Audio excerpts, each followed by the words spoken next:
அஸ்ஸலாமு அலைக்கும் வரஹ்மத்துல்லாஹி வபரகாத்துஹு. ஹிஜ்ரி இஸ்லாமிய புத்தாண்டு. ஹப்பாப் ரலியல்லாஹு அன்ஹு அவர்கள் அறிவித்தார்கள், அல்லாஹுடைய தூதர் ஸல்லல்லாஹு அலைஹி வஸல்லம் அவர்களுடன் அல்லாஹ்வுக்காகவே ஹிஜ்ரத் செய்தோம், எங்களுக்கான கூலி அல்லாஹ்விடம் உள்ளது என்று குறிப்பிட்ட இந்த செய்தி ஸஹீஹுல் புகாரியிலே 1276 என்ற எண்ணிலே பதிவு செய்யப்பட்டிருக்கிறது. ஹிஜ்ரத் என்ற அரபி சொல்லுக்கு வெறுத்தல், ஒதுக்குதல், விலக்கிக் கொள்ளுதல் என பல்வேறு பொருட்கள் கொள்ளப்படுகிறது. இஸ்லாமிய வழக்கத்தில் ஹிஜ்ரத் ஒரு குறிப்பிட்ட தியாகத்தின் அம்சமாக, தியாகத்தை குறிக்கும் முகமாக உண்டான சொல்லாக இருக்கிறது.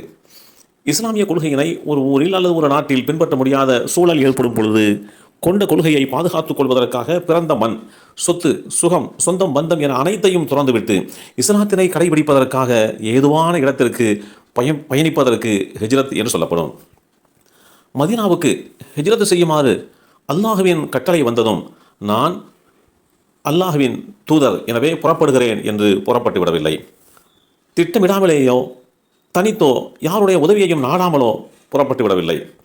முறையாக, செம்மையாக அல்லாஹுடைய தூதர் ஸல்லல்லாஹு அலைஹி வஸல்லம் அவர்கள் அந்த பயணத்தை திட்டமிட்டார்கள். மனிதர்களிடமிருந்து அவருக்கு தேவையான உதவிகளை பெற்றுக்கொண்டு அல்லாஹுடைய தூதர் ஸல்லல்லாஹு அலைஹி வஸல்லம் அவர்கள் அந்த பயணத்தை அமைத்துக் கொண்டார்கள். சட்டங்கள் புதியதொரு இஸ்லாமிய வருடமான முஹர்ரம் மாதத்தை முதலாவதாக கொண்டு ஆரம்பிக்கும் இந்த இஸ்லாமிய புத்தாண்டு தூய பிரகடனத்தை ஒவ்வொரு இஸ்லாமியருக்கும் நினைவுபடுத்தி கொண்டிருக்கிறது. நடப்பு ஆண்டில் செய்த பாவங்களையும் தவறுகளையும் எண்ணி மனம் வருந்தி அதற்காக அல்லாஹ்விடத்திலே மன்னிப்பு கோரி அவற்றை மன்னித்து விடுமாறு புதியதொரு வருடத்தை விசுவாச உணர்வுகளோடு வரவேற்று இஸ்லாத்துடன் பின்னி பிணைந்த வாழ்க்கை திட்டத்தை வகுத்துக் கொள்வதற்கு உண்டான தருணமாக நாம் பார்க்க வேண்டும். அல்லாஹுடைய தூதர் ஸல்லல்லாஹு அலைஹி வஸல்லம் அவர்கள் மக்காவை துறந்து மதீனாவில் குடியேறிய நிகழ்ச்சியை, அந்த ஹிஜ்ரத்தை அடிப்படையாக கொண்டுதான் இஸ்லாமிய வருட கணக்கு கணிக்கப்பட்டிருக்கிறது. எனவே இதனை ஹிஜ்ரி ஆண்டு என்று அழைக்கிறார்கள்.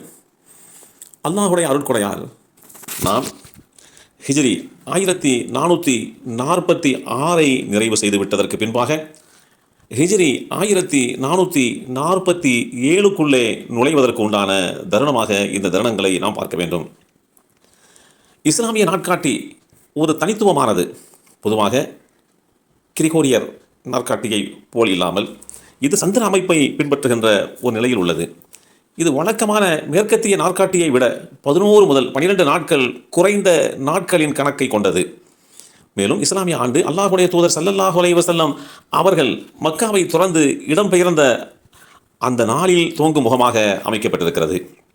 உலகெங்கிலும் உள்ள இஸ்லாமிய சமூகங்கள் அரபு புத்தாண்டை கொண்டாடுகின்றன. பெரும்பாலான இஸ்லாமிய நாடுகளில் இது ஒரு பொது விடுமுறை என்கின்ற அடிப்படையிலேயும் பாவிக்கப்படுகிறது. இஸ்லாமிய மார்க்கத்தின் பல்வேறு பிரிவுகள் மற்றும் கலாச்சாரங்களில் கொண்டாட்டங்களும் பழக்க வழக்கங்களும் வேறுபடுகின்றன. ஆனால் பெரும்பாலும் இதில் பிரார்த்தனைகள் மற்றும் சமய வழிபாட்டு செயல்களும் அடங்குகின்றன. இந்த இஸ்லாமிய புத்தாண்டு என்பது அல்லாஹுடைய தூதர் ஸல்லல்லாஹு அலைஹி வஸல்லம் அவர்களுடைய வாழ்வியலில் மிகப்பெரிய திருப்புமுனையை ஏற்படுத்தி கொடுத்தது. இந்த திருப்புமுனையை ஏற்படுத்தி கொடுத்த நிகழ்வையே அடிப்படையாக கொண்டு இஸ்லாமிய வருடத்தினுடைய பெயர் வைக்கப்பட்டு ஹிஜ்ரத் என்பதை ஹிஜ்ரி என்று அழைக்கப்படுகிறது. எல்லாம் வல்ல அல்லாஹு தஆலா பிறக்கின்ற அந்த புத்தாண்டை எல்லா வகையிலேயும் மகிழ்ச்சிக்குரியதாகவும் சந்தோஷத்திற்குரியதாகவும் வளமான வாழ்வாதாரத்தை கொடுக்கக்கூடியதாகவும் அல்லாஹ் உருவாக்கி தந்தல் புரிவானாக. அஸ்ஸலாமு அலைக்கும் வரஹ்மத்துல்லாஹி வபரகாத்துஹு.